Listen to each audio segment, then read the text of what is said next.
Frater, Bapak Ibu umat yang terkasih dalam Tuhan, Shalom. Pada masa-masa sekolah, SD, SMP, SMA, seringkali sebelum pulang kita disuruh berkumpul. Itu zaman saya tidak tahu sekarang masih ada atau tidak. Untuk apel menutup hari pembelajaran. Dan biasanya dikumpul untuk menyampaikan pengumuman. Dan guru piket akan berteriak, dengar dulu, oi dengar, sana yang di belakang, dengar, selalu suruh dengar, coba diam dulu, dengar. Lalu guru mulai menyampaikan besok pakai kaos, karena kita olahraga tidak usah pakai seragam. Besok bawa parang, bawa sapu, karena kita akan kerja bakti dan seterusnya. Hari ini dalam bacaan Injil, Yesus mengajak kita semua untuk mendengar. Sebagaimana dia menjawab pertanyaan seorang Yahudi tentang hukum mana yang paling utama. Dan Yesus menunjuk hukum yang paling utama itu ada dalam Shema Yisrael. Sebenarnya hukum atau ajaran ini sudah jauh sangat lama hidup di dalam tradisi Yahudi. Shema secara harafiah dimengerti dengan mendengarkan dengan sungguh-sungguh dan menaatinya. Mendengarkan dengan sungguh-sungguh dan menaatinya. Ini Shema arti harafiahnya. Dan Shema Yisrael ini ada dalam bentuk potongan-potongan kecil, perkamen-perkamen yang kemudian ditaruh di dalam kotak yang kecil yang dinamakan filaktria. Dan filaktria ini mempunyai tali, diikat di lengan kanan, diikat di atas dahi, dan seorang Yahudi berdoa. Di samping diikat pada orang yang berdoa, filaktria ini ditaruh di pintu-pintu rumah dan juga ditaruh di gerbang-gerbang kota untuk mengingatkan apa? Ingatlah, kau sudah pernah dengar bagaimana Yahweh itu adalah Yahweh yang Esa, itu Tuhan kita yang menuntun perjalanan umat Israel, Allah yang mengasihi umatnya.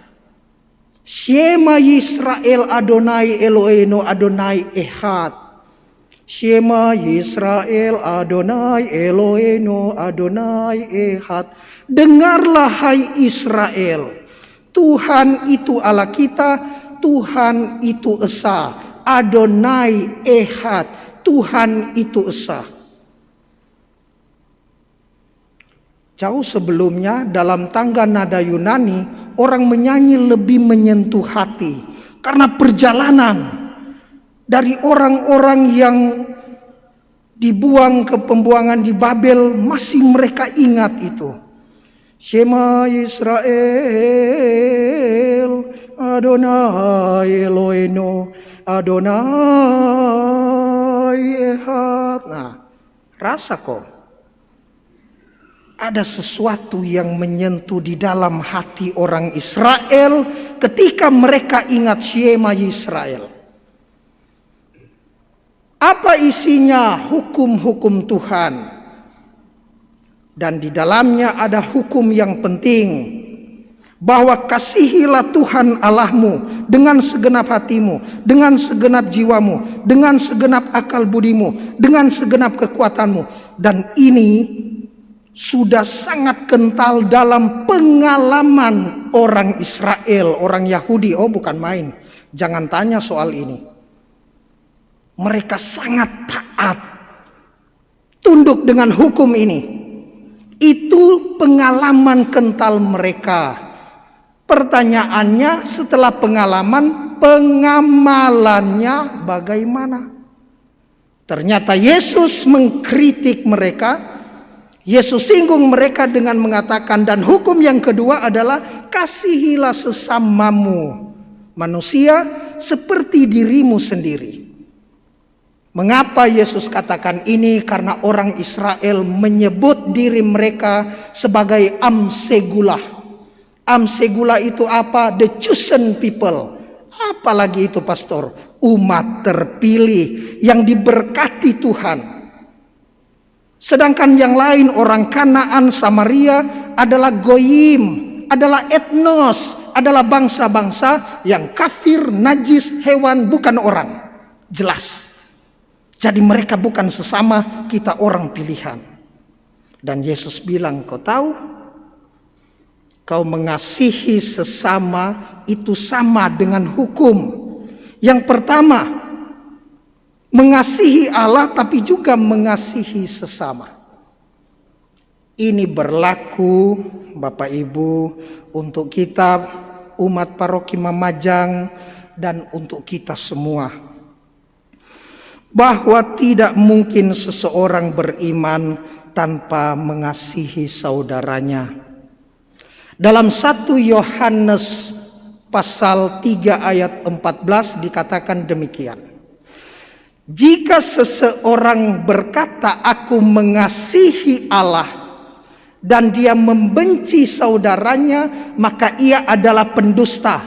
Bukan Pastor Simon yang bilang. 1 Yohanes 3 ayat 14. Jika seseorang berkata aku mengasihi Allah dan dia membenci saudaranya, maka ia adalah pendusta. Karena ada alasannya. Karena dikatakan di sana tidak mungkin seseorang mengasihi, membenci saudaranya yang kelihatan. Tidak mungkin seseorang membenci saudaranya yang kelihatan. Barang siapa membenci saudaranya yang kelihatan, tidak mungkin pada waktu yang sama juga ia mengasihi Allah yang tidak kelihatan. Jadi intinya, kalau kita mengasihi Allah yang tidak kelihatan, maka itu harus terjelmah, mengejawanta di dalam diri sesama kita. Saya cinta Tuhan pastor, tapi baku bombe dengan orang lain. Saya cinta Tuhan pastor, tapi baku musuh dengan warga dan tetangga. Tapi pastor ini sulit pastor. Kenapa? Saya jalan baik-baik, ketemu di jalan dengan dia pastor. Berpapasan dia buang muka sama saya malas nih. Dia buang muka pastor. Kau pikir positif, mungkin giginya sakit. Mungkin bisulnya pecah. Mungkin tadi malam dia bawa WA lalu jempolnya copot. Pikir nih positif. Tapi pastor saya masih marah ya, enggak apa-apa. Ambil 1, 2, 3 hari untuk diam, hening dan merenung. Daripada kau paksakan, supaya biarkan dia merenung dan kamu sendiri merenung. Karena kasih bukan memanjakan, tetapi kasih mendidik hati untuk berefleksi agar kita semakin dewasa, semakin manusiawi dan semakin Kristiani. Semoga demikian.